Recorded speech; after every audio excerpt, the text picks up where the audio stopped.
Thank you, Linda, and good morning. And on behalf of the HRA, welcome to this morning's presentation by Nicholas Guest and Matt Hocking from HLB Mann Judd, our accounting and advisory business partners.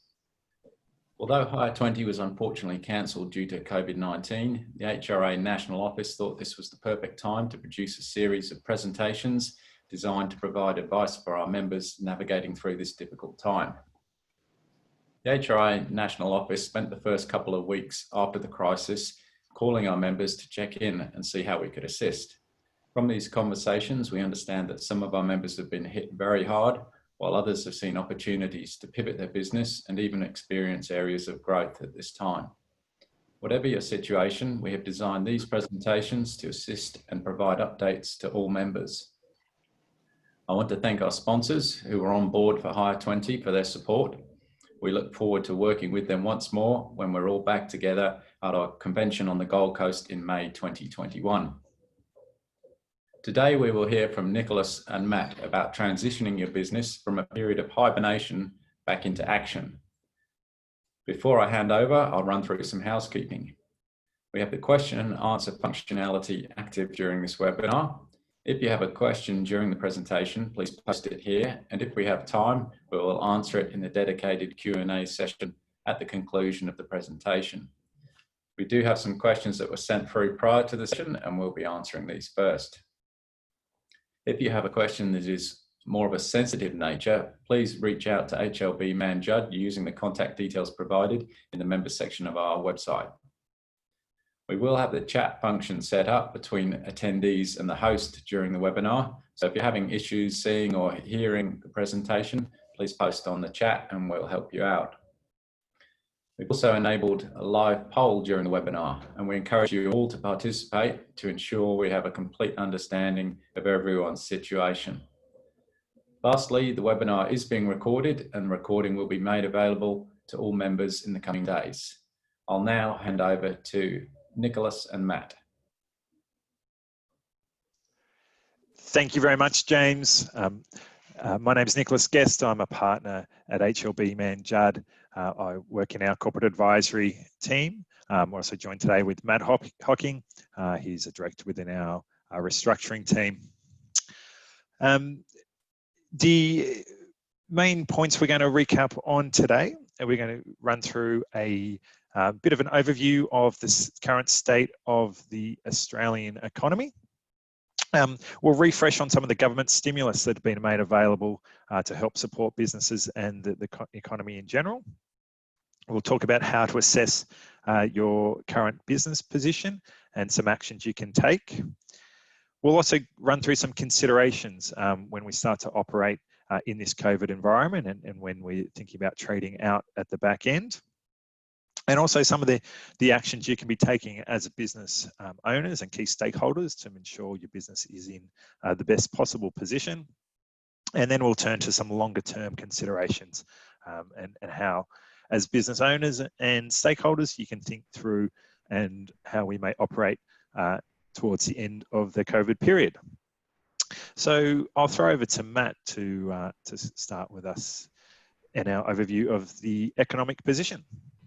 Thank you, Nick, good morning, and thank you very much for attending the webinar today.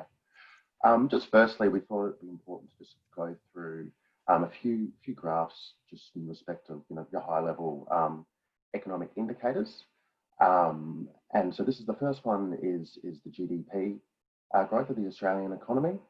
As many people would be aware, for 2019, the economy grew at about 2.2%.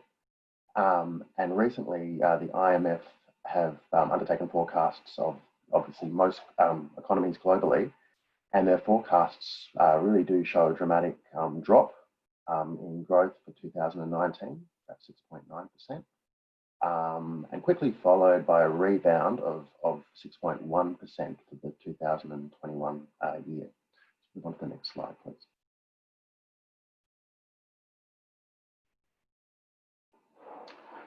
The unemployment rate has been very stable for a significantly long period of time. There wasn't a great impact during the GFC, as you can see back in 2007, 2008. However, this crisis has had a dramatic effect on employment in Australia, and Treasury have actually forecast that unemployment will reach 10% at the end of next month. Still not sure, I guess, if it's expected to grow to the back end of this year, but we'll wait further Treasury forecasts in respect of that. Next slide, please. Retail trade. You can see that there was a dramatic increase in the month of March, which can be attributed to a lot of panic buying when this crisis started in Australia. What's not on this graph is that retail trade for the month of April, I think fell about 17%. So that's a dramatic drop on retail trade figures, especially for the past few years. And unfortunately, it doesn't look like it's going to be increasing anytime soon. However, with quarantine restrictions being lifted, we hope there's some improvement in respect to retail trade.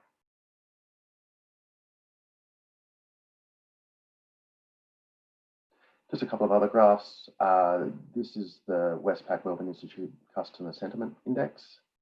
I think the important thing with this index shows that I guess with this crisis that consumers are not overly optimistic at present, and obviously with the other factors that I've presented, probably a little bit cautious about moving forward over the next few months.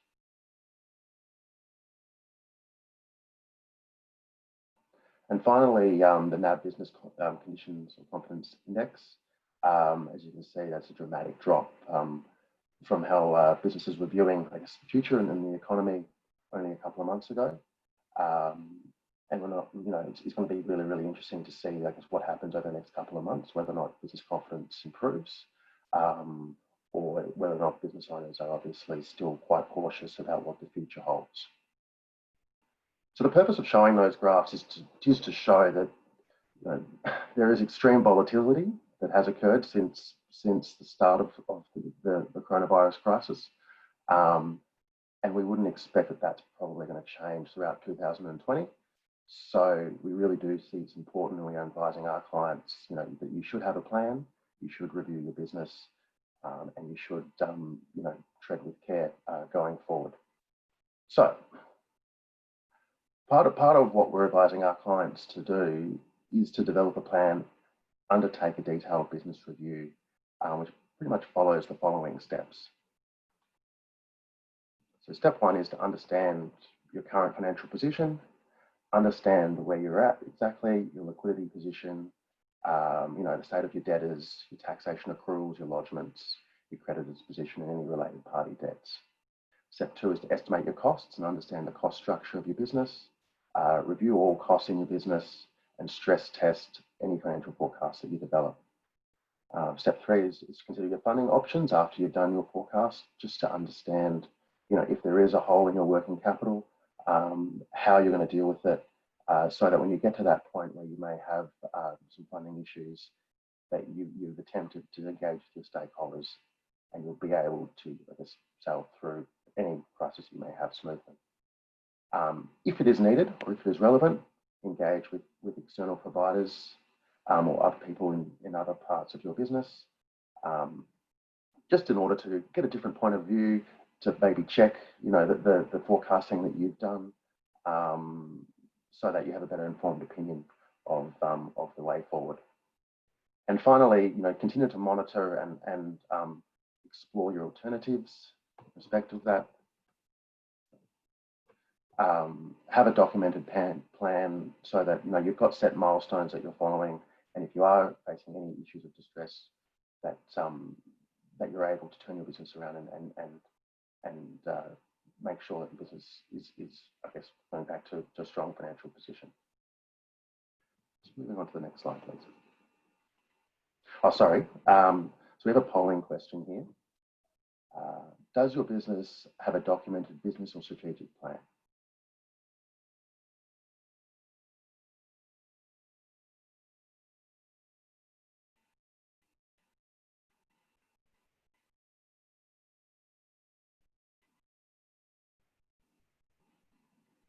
Okay, next slide, please.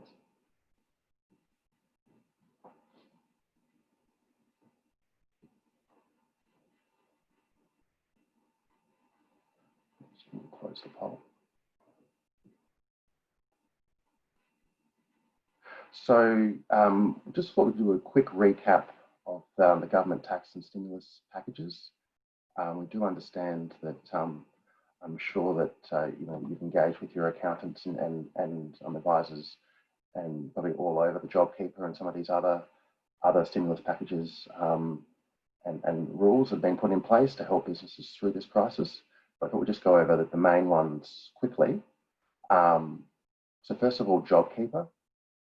So I'm sure if you haven't already engaged to see if you are eligible for JobKeeper, you should contact your accountant now. And generally, how it works is if businesses has turnover or revenue that's fallen by 30%, given over this crisis period, you are eligible to access JobKeeper. And effectively, the JobKeeper is a subsidy, which is a flat payment of $1,500 per fortnight per employee. And that subsidy lasts for a period of 6 months from 30 March 2020. So moving on, so the SME commercial leasing principles, the code of conduct, this was put in place to help businesses deal with landlords and take away some of the pressure that's put on businesses, especially those that have been put into hibernation and effectively have been unable to trade. And the general rules of that is it relates to any commercial tenancy, so retail, office, industrial, it doesn't matter. And it's for an SME tenant, basically one that's eligible for the JobKeeper payment program and two that has an annual turnover of up to $50 million. So the type of relief that tenants are able to gain from this code is that they're able to obtain a rent reduction based on the fall in your turnover. So if your turnover has fallen by 50%, you're able to obtain a rent reduction equivalent to that, so 50% of your lease payment. And of that, 50% of that lease payment, the landlord has to waive permanently, and the other 50% needs to be deferred for a period of time that's either the remaining lease term or a period of 24 months, whichever is longer. Other rules generally is that landlords can't evict their tenants, they can't pull their bank guarantees, and a whole bunch of other things that are allowed that allowed tenants to effectively be able to stay in the premises that they're in and to be able to continue to trade through this period. And finally, just the SME loan guarantee scheme. I'm sure many businesses would be aware that there's a government-backed loan system, which is for SMEs. This is, you go down to your usual financiers to be able to access this, and it's for business loans or equipment finance loans up to $250,000, approximately 4% interest. There's no repayments required for the first 6 months. The loan term is 3 years. There's a principal and interest repayments will only apply after the 6-month period. And the loans will be available up to 30 September 2020. So just on to the next slide, please. So I'll just hand over to Nick and he will go through understanding your business and preparing forecasts. Thank you very much, Matt. So as Matt ran through there's a number of reasons why it is very important to have a good understanding of where you are as a business and be able to have the information at hand to allow you to make good decisions. And this is important at all points in time, so not just in the current environment, but it's something that we encourage all our clients to maintain and so that they are enabled to make decisions which are going to be in their best interests. So as we're all aware, large sectors of the economy and the operating environment in Australia has been significantly impacted by the coronavirus. Large swathes of people have been in hibernation. The government stimulus measures have been very useful for some businesses and some people to assist in keeping some doors open and some businesses together. But we're very conscious that The differential impact has been significant. We've seen some parts of the economy continue to largely uninterrupted, whereas we know that some businesses, and so for some individuals, we've effectively been closed up shop, and it's been very challenging to have any form of operations. So it's important for each of us to understand and consider where we are, and that starts with a business plan and being able to put together a forecast based on some assumptions to understand how our trading may operate and how we may trade out. Some things that we need to consider is obviously ensuring that our business plans and our forecasts are based on our current position, and also taking into consideration what our strategic objectives as a business are. And you need to start with that assessment of where we are. It's really important that we do take some time to think about and work on our business and just not in the business. That can be extremely hard, particularly in resource constrained businesses. We don't all have access to large numbers of staff. We may be time poor as it is, or be stretched, and obviously taking on new roles and responding to new challenges in the current environment. But it is important that we do take that time and consider our plan, revisit it if it's something we haven't looked at for a while, and also put some time into preparing a forecast. And that then enables us to make some constructive decisions. So before we move on, we've got another poll question here. How concerned are you about the cash flows of your business over the next 6 months? And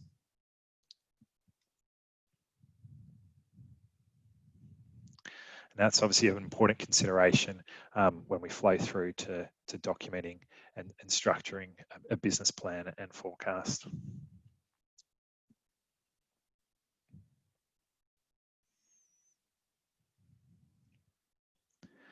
All right, let's move on to the next slide.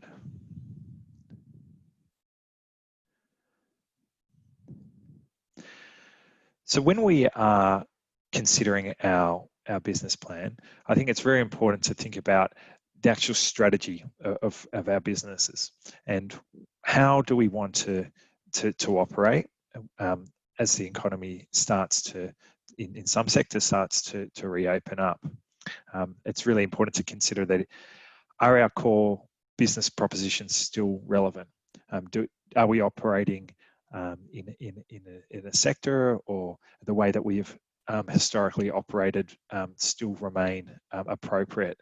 Do we need to make some changes or potentially adjust to a new operating environments?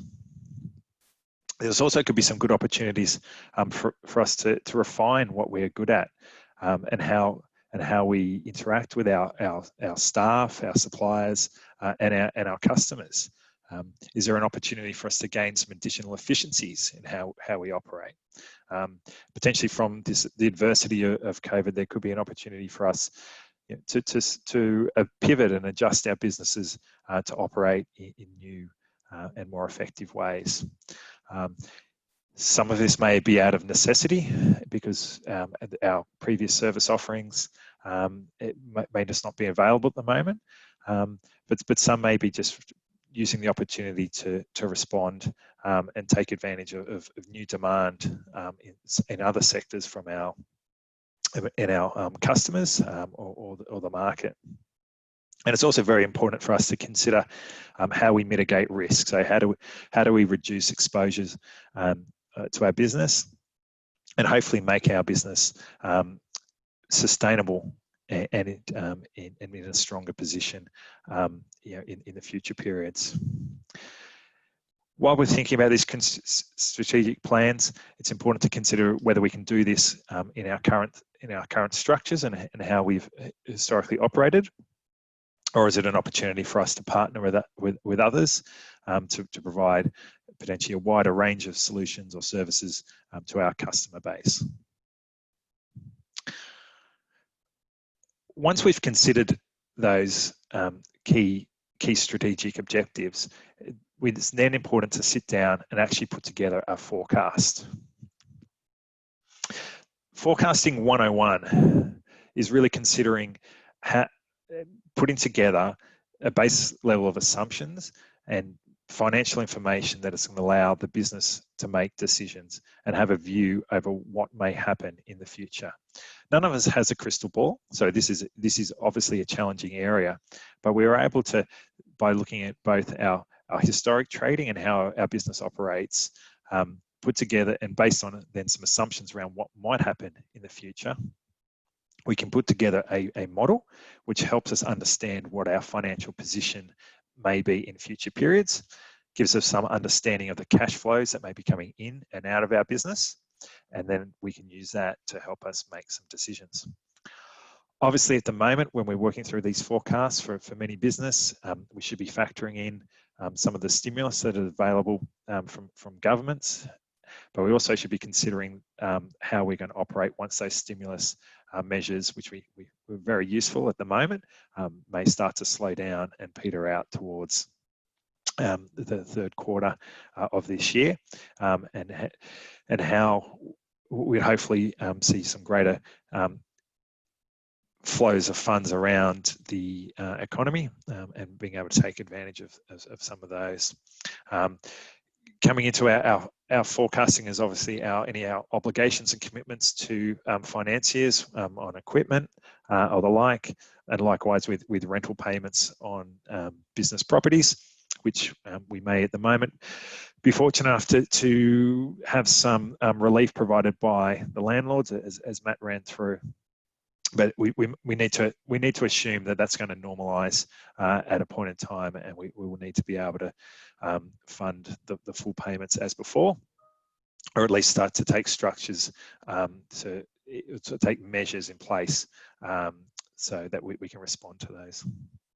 So financial forecasts don't need to be hugely complex models, but it is really important that every business does at least have some discipline in terms of preparing a forecast. So things to consider are the frequency, how often is the forecast used, how far forward are we forecasting, building some flexibility into the model so that we can put in some assumptions and be able to analyze and have some sensitivity in relation to assumptions around future events. Have that variance analysis so that we can put some scenarios in there and understand that if the business is closed down or operating on a reduced capacity for a short period of time or a longer period of time, how that may flow through to our cash flows.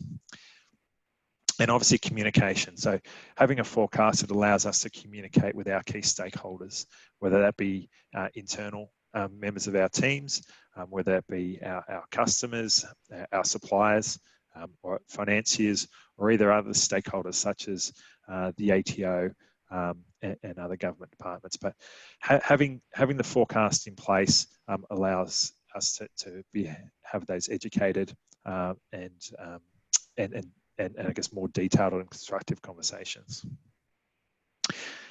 So a poll question, is your financial forecast a robust process?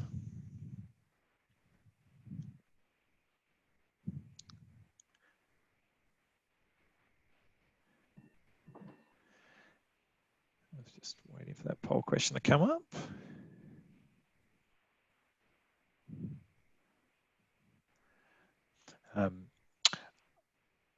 Obviously, considering the forecast, there's a number of different ways in which businesses prepare those forecasts, and it's a matter of having one that's appropriate and the right size for your organisation. So we might just move on to the next slide, and Matt can talk through a particular aspect of forecasting. Thank you, Nick.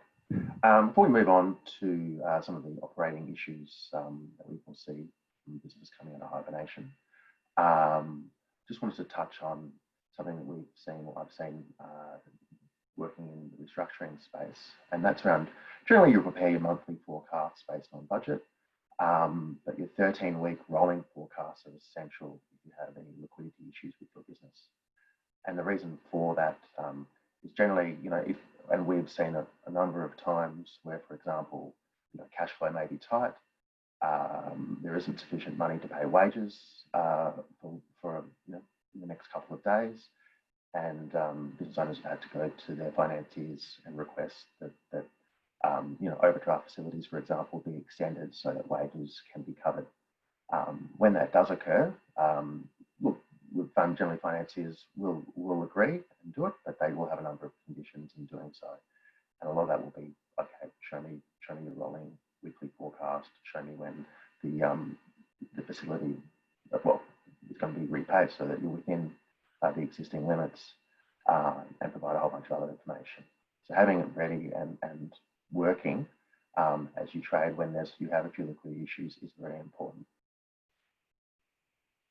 Move on to the next slide.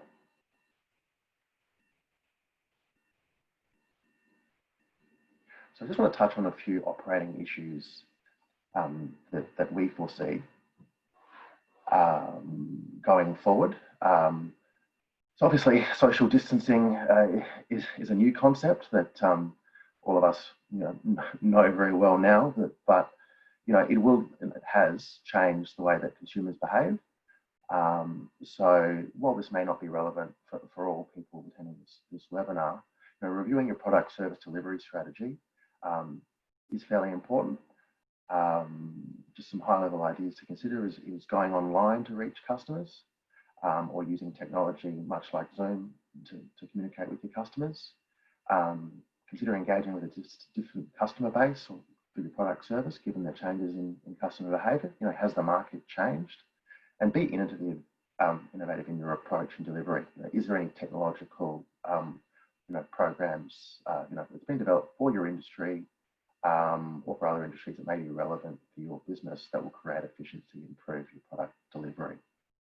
So in doing that, it may be worth trying to take the pulse of your customers through surveys or other measures to consider if there are any, core shifts in the market before actually changing your sales strategy.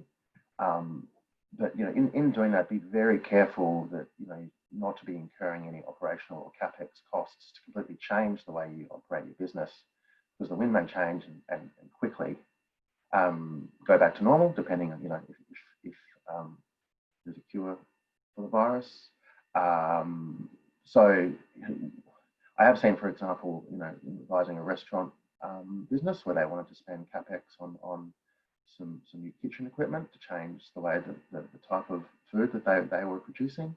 They decided against it, but incurring significant capex that's not going to be in line with the long-term strategy, how you approach your customers, is fraught with danger. Next slide, please. I'm back.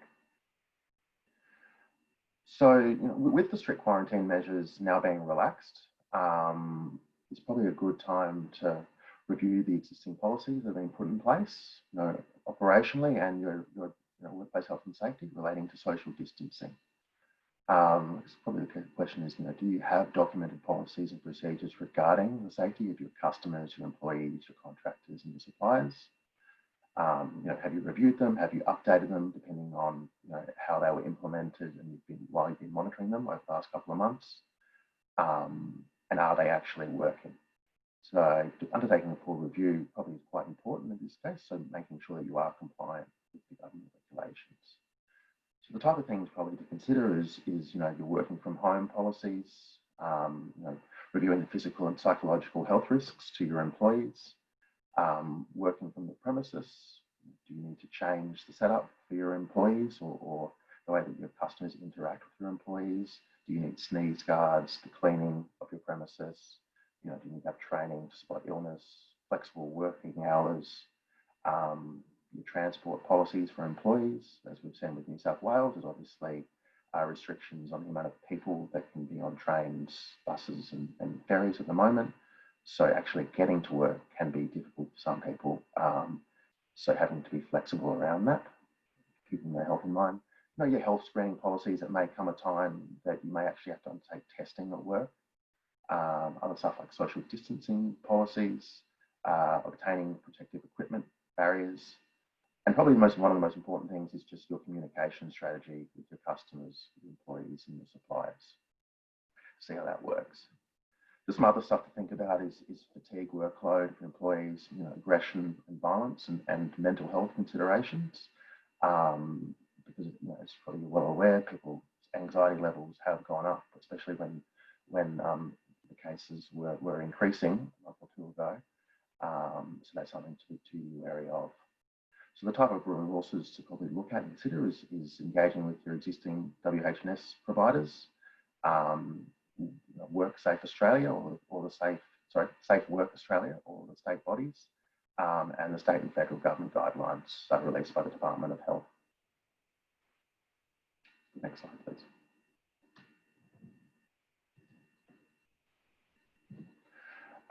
So as I alluded to earlier, you probably have and should continue to review your current financial position. And when you're coming out of hibernation, probably something that's obviously very important to consider is just your working capital as you begin to trade again, or at least ramp up your trading.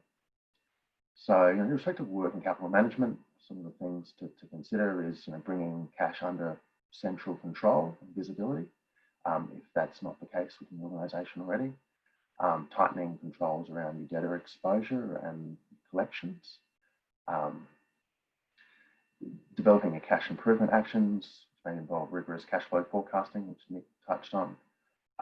Reducing your outflows through cost reduction and trying to maybe stretch terms, obviously with the agreement of your suppliers. And just manage the liquidity impact of disruption between your finance and your operations. So as we've mentioned, and we've shown some of those graphs, we do expect that economic conditions will become more volatile for the back half of 2020, especially when some of these existing government stimulus packages end. And obviously we're yet to see the full measure of what the new government packages will be to replace them. But it's likely that some business conditions will deteriorate. So managing your working capital over the next few months is very important.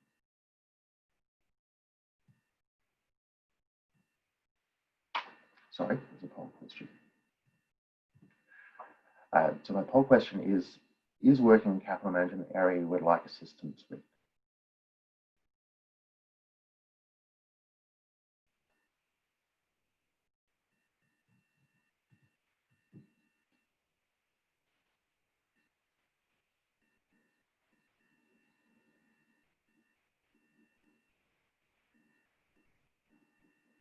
Thank you.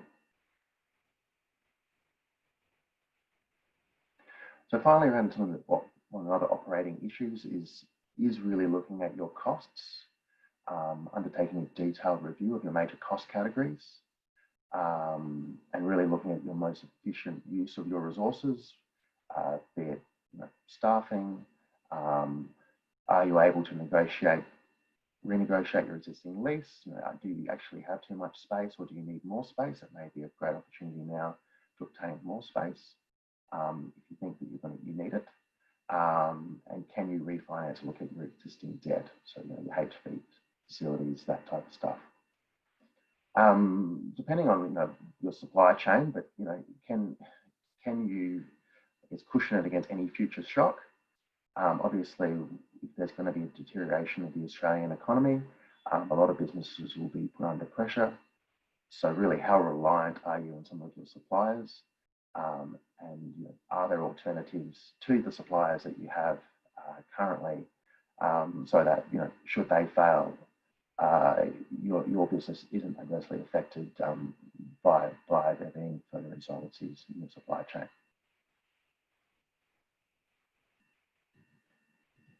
One area I thought I'd just touch on is employee stand down. Obviously, there's probably been previously very limited use of this provision in the Fair Work Act.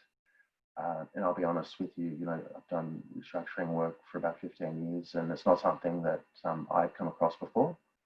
But it's something just to understand kind of how it works. Effectively, the Fair Work Act allows employers to stand down their employees, but there has to be certain events that occur, and one of those events is a stoppage of work for an employer that they can't reasonably be held responsible for, so pandemics, floods, fire, power failure, etc. So you would have seen a number of airlines and a number of businesses have employees stand down. Effectively, the employee isn't paid throughout the period, and that's one of the reasons why JobKeeper was brought through as a policy. That being said, when you have stood down your employees, they still are contractually employed, and they continue to, their service continues on, and they continue to accrue their entitlements during this period. You have to consider also, for employees who are going to be self-quarantined, should they feel sick or unwell or actually contract the coronavirus, that while employers are obligated to pay them because of that, there are issues, obviously, with your satisfaction of your employees, should you take a hard line with some of the actual legal aspects of implying employees stand down. Employees are sick or they're caring for someone else who's sick, they should take carer's leave. And if the employee doesn't have sufficient leave, the employer can ask the employees to take annual leave or unpaid leave. We wouldn't recommend that employers use employee stand down unless absolutely necessary, much like probably some of the event hire companies that have just been decimated by the fact that they're unable to trade due to the quarantine restrictions imposed by state government. But it wouldn't be something that you would just use just for minor issues with your business, because you might find that it will affect the retention of your workforce in the future.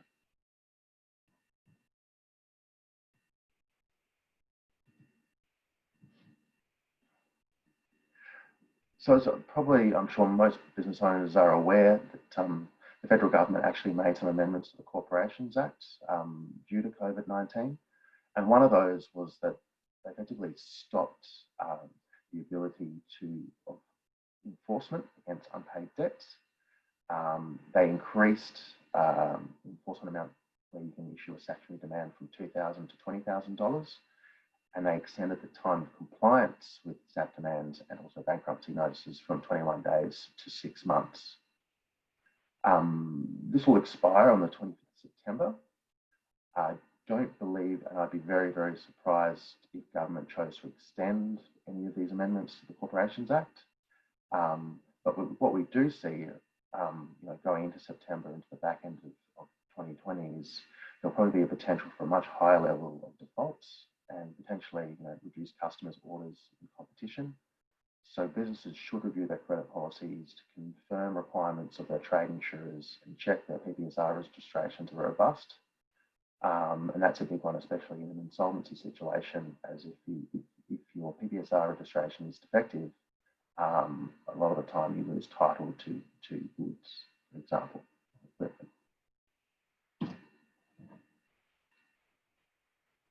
On to the next slide, please.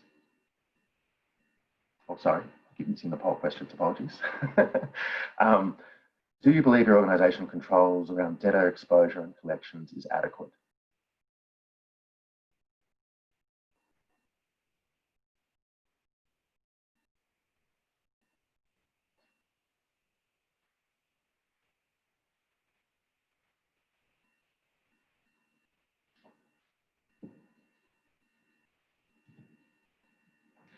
So I just wanted to touch on insolvent trading and the safe harbour regime, mainly because one of the other amendments to the Corporations Act was to effectively put in a safe harbour moratorium so that directors couldn't be personally liable for insolvent trading for a period of 6 months.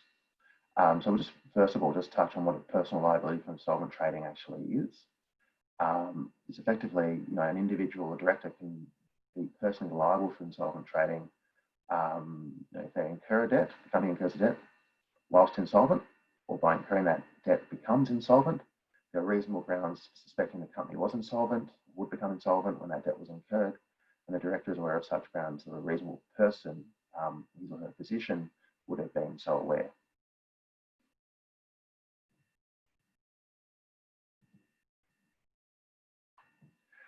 So there's effective safe harbour moratorium or moratorium from personal liability to insolvent trading.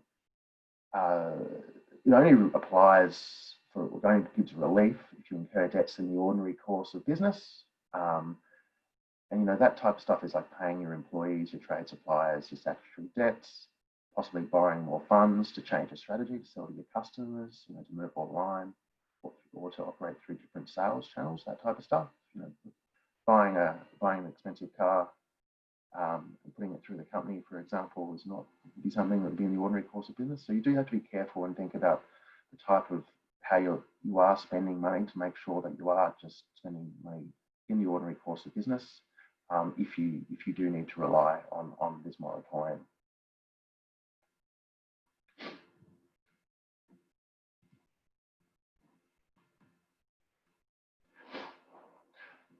So to just work through how actually deemed to be insolvent, there are several factors which generally, either in isolation but more commonly in combination, contribute to your financial distress or insolvency of the business. Those factors have been determined over a long period of time through the courts, but the primary focus from the Act and through those factors is around cash flow and being able to pay your debts as and when they fall due. Generally, the timeframes to actually implement various options to return your business to a healthy position rarely align with your current and your short-term forecasts. So as such, a lot of business owners or directors are faced with a position where they're nearing insolvency or they're in distress, and their solutions to I guess return the business to health don't follow the same time frame. So they do need to protect themselves and consider their options. And recently, as I'm sure many directors would be aware, there was the introduction of the safe harbour provisions, which provides protection to a director from being personally liable for insolvent trading. It allows you to consider your options for your business to continue. So I'll just go through how that works. Move on to the next slide. So this is a very high-level summary of the safe harbour framework. One of the main reasons why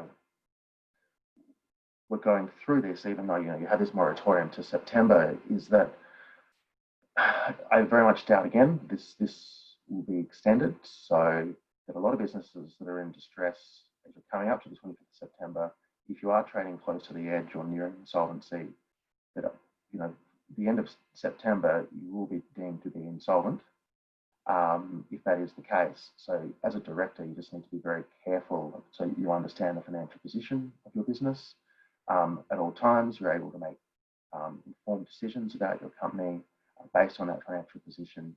And one of the things that has been missed by a lot of commentators when it comes to this insolvent trading moratorium is that there's no moratorium around your director's duties. So sometimes you'll be trading, and if you're trading in a distress situation, that you may actually be breaching some of your director's duties, which would hold some liability, whilst you're not actually have an issue with insolvent trading. You may have some issues with your general duties to the company. So how you get around that? Well, you develop a plan, you properly understand your financial records, and you have robust forecasting in place to be able to assess the business, I guess, at any situation and to be able to make informed decisions. If you do that, then you will be adequately protected, or you should be. And it also will give yourself the best chance of survival in the event that there is in distress, and will be able to make informed decisions about your business. So I'll hand over to Nick just to finish off. Thank you, Matthew. Considering everything we've just been run through and what you would be experiencing in the current term and the near term, it's also very important to consider our longer term objectives and strategies. So despite the disruptions and the adversity that they're currently experiencing, it's really important to think about what are our longer term goals and objectives, and that's both for our businesses, but potentially for us individually as key stakeholders and potential owners of our business. Understanding what those longer term objectives are can help us focus on our near term strategies and actions. And that will then flow through to our business plan if that needs to be revised, and absolutely our forecasts. Some of the things that we're hearing and from various business owners and operators is that because of the current disruptions, it's really forcing some businesses to think about and potentially revisit some of their longer term objectives, some of the major milestones that they may have been considering, whether that be an expansion of their businesses, moving into and offering new services or to customers, potentially even the retirement timeframes for some stakeholders have altered. And again, it's forcing some business owners to think about when they want to exit their businesses, and some of that may be forced to bring that forward. Some are also delaying their business, exiting. This is going to be really individual, and it's going to impact each business differently. For some people, it may bring forward some decision making. For others, it may be pushing it out or deferring it. No matter what you're facing in your current operating environment and in the near term, it really is important to think about your longer term objectives, because they can really then assist you in aligning the actions which you may be taking currently, but that what you're likely need to take, say, over the next 6 to 12 months as we come out of the current sort of COVID environment. So one I think final poll question is, would a strategic sale or merger or acquisition of your business now be a good option?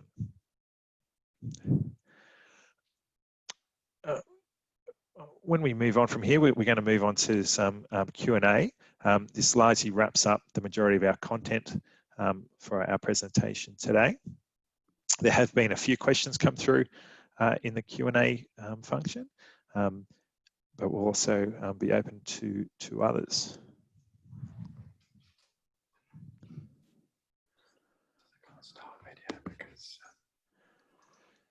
So,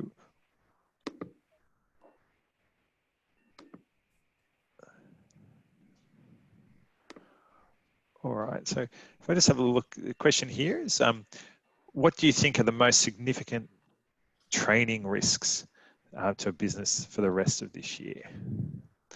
That might be trading risks. Matt, maybe one for you. Yep.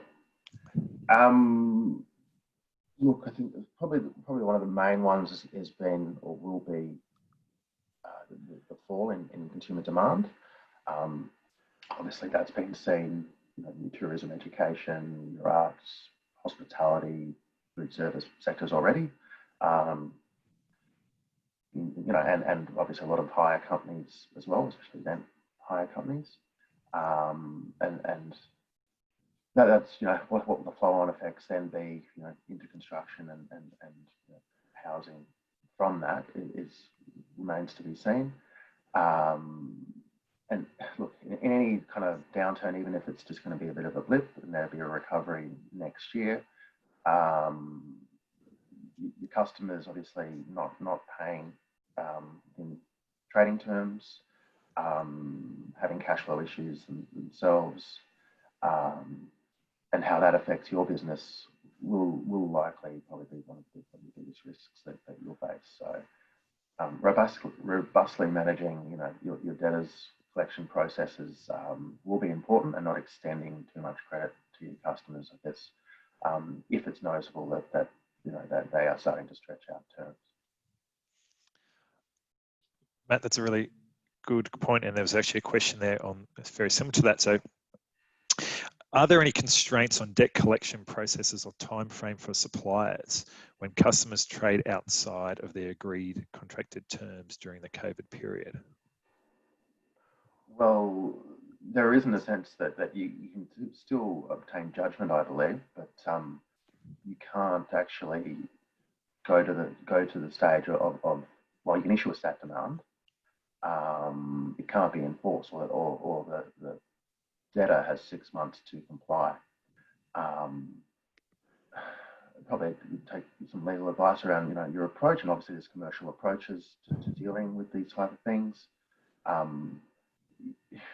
You know, whether or not you issue a stat demands now, for example, and then you wait the period, but it may just be that you need to really tighten up your trading terms with these type of companies or debtors where they are pushing out terms, so that you are not exposed, if that is possible. And sometimes, obviously, your larger customers, you're heavily reliant on them.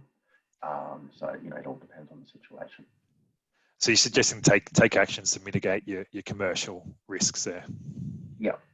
I mean, you know, you're unable to go through the whole process to effectively, you know, wind up companies that aren't paying. So at this point, be commercial, cut deals if need be, but also just make sure that you're protecting your business. So understanding your forecasts, and how, you know, certain debtors don't pay you or they stretch out terms, how that affects you is paramount, quite important. Okay. Talking about forecasts, so there's a question here. Does a forecast need to be a complex model? The simple answer to that is no. A forecast should be appropriate to a business, and our view and guidance to clients is always that a very simple forecast is better than no forecast. So the starting point we typically take is the financial information that you have available to you. So whether you're using Xero, MYOB, or any other accounting package, ensuring that your current transactions are up to date in that system, and then using that the information that is exported from that system as the basis to start the preparation of a forecast. It may be as simple as an Excel spreadsheet, and looking at your historic trading in the comparable months for the previous year, and making adjustments for what you understand to be impacting you, or likely to impact you in the future periods. Factoring in your fixed costs, being your rent, your wages, etc. And then your obviously your variable costs and revenue. So no, a forecast does not need to be complex. I would suggest, if you haven't got one in place, to start simple, and then to continue to build and evolve on that.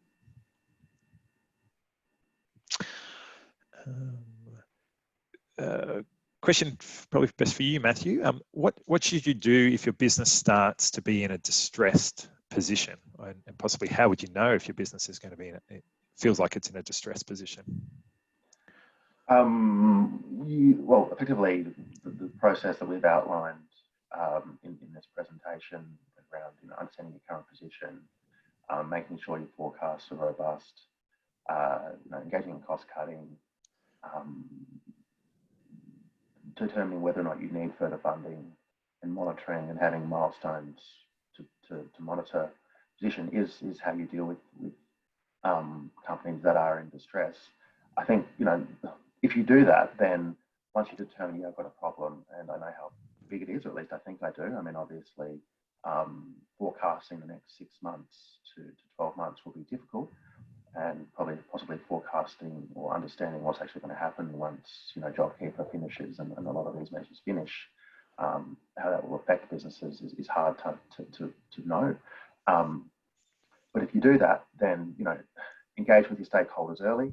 So if you know kind of what your shortfall will be, engage with your financiers, and talk to your accountants, and you know, you take advice if you're uncertain.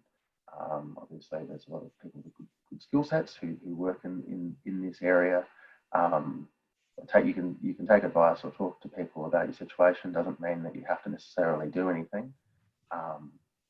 But doing that, but engaging with your stakeholders early, be your financiers, you know, maybe some of your suppliers, to try to get you over the line and to bring yourself back to financial health is important. And also, obviously, considering your personal position, and protecting, you know, directors from exposure is also quite important. So looking at a safe harbour type process is an important thing to do. Okay. One last question. How do I start preparing a business plan? Look, it's a little bit similar to a forecast. Start with a piece of paper if you don't have anything already documented, and really, step through from some of your goals. As we touched on towards the end of this, think about your longer term goals and objectives, and start to work backwards from there. There's some great resources available, either online or and fairly easy to access, to provide some guidance around business planning. Again, it's a very unique process to each individual business, but in my opinion, and what we suggest to our clients is to start somewhere, jot down with some bullet points, and then you can work with, again, those who are around you, and whether from internal business or some external sort of mentors or advisors, and help flesh out that plan to make it specific, both for your business but also your objectives. Right, well, thank you for that informative presentation, for your economic overview, advice regarding plans to review your business, forecasting and negotiating the coming months. That concludes today's webinar. Thank you to Nicholas and Matt, and to all of you for attending. As always, your feedback is appreciated, so please take a few moments to complete the survey that you will be redirected to at the conclusion of the webinar. The HRA's goals throughout these challenging times has been to focus on activities that will ensure our members come out on the other side in as strong a position as possible. And we'll continue to provide assistance and updates to our members over the coming weeks and months via our dedicated coronavirus page on the website, as well as through emails and social media. Don't forget, HRA members have access to accounting and business advisory services provided by HLB Mann Judd, as well as HR services provided by MST lawyers. These contact details, as well as on other online resources, can be found in the member section of the HRA website. As always, the National Office is here to assist, so please feel free to reach out. Thank you all for dialing in, and stay safe. Thanks, everybody. Thank you.